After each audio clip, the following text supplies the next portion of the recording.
As a bit of a space nerd and a person that thinks the moon landing was the peak of humanity, it was only a matter of time before I added an Omega Speedmaster Professional to my collection.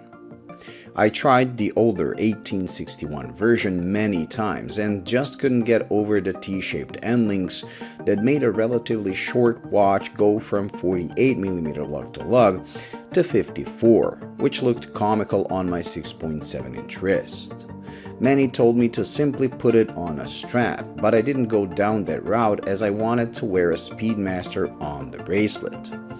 Then in 2021, Omega launched this, the updated 3861 Speedmaster, and everyone raved about the new Meta-certified coaxial movement, the addition of hacking, the over 90 bezel, and the vintage-inspired stepped dial with curved minute and seconds hand. All those are a bonus, but just like in the video I made about the release, the single most important update for me and people with a smaller wrist like mine was the new bracelet. They finally made a female end link which doesn't increase the lug-to-lug of the watch, which is also slightly shorter now at just over 47 versus 48 of the outgoing model, making it finally fit my wrist. What I didn't expect about the bracelet is how good it is overall. It is a recreation of the historical 1479 Speedmaster bracelet done in a modern way. The small, fully articulating links with a strong taper down to 15mm at the clasp make it look and feel vintage. It also has something missing on so many modern bracelets: lateral play.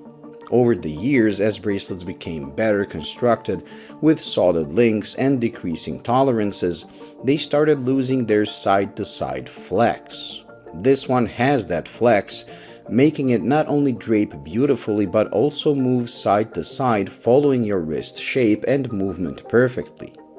Due to the way it is constructed, it will never stretch out too much, the way vintage ones did, which means it will always have the perfect amount of play. It is by far the most comfortable modern bracelet I ever tried. If it came with on-the-fly adjustment, it would be absolutely perfect.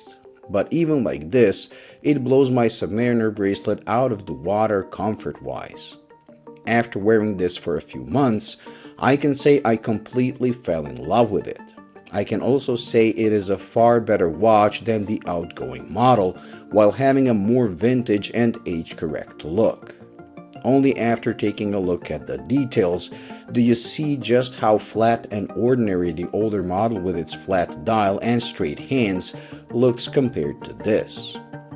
The stepped dial, the way the hour markers are shaped, the curved minute and seconds hand, and the already mentioned bracelet give such a vintage vibe you feel you're wearing a model from the 60s. The one thing that purists cringe at is the fact Omega added a coaxial escapement to the movement. I personally don't mind it and see it as another evolutionary step in the Speedmaster history. What it has done is made the watch more accurate, more stable, and more unique, while the addition of hacking and chronometer certification gives you a feeling of getting additional value for your money. Speedmaster was a bit of an antique compared to modern watches. It made up what it lacked in modern features with its history and horological importance.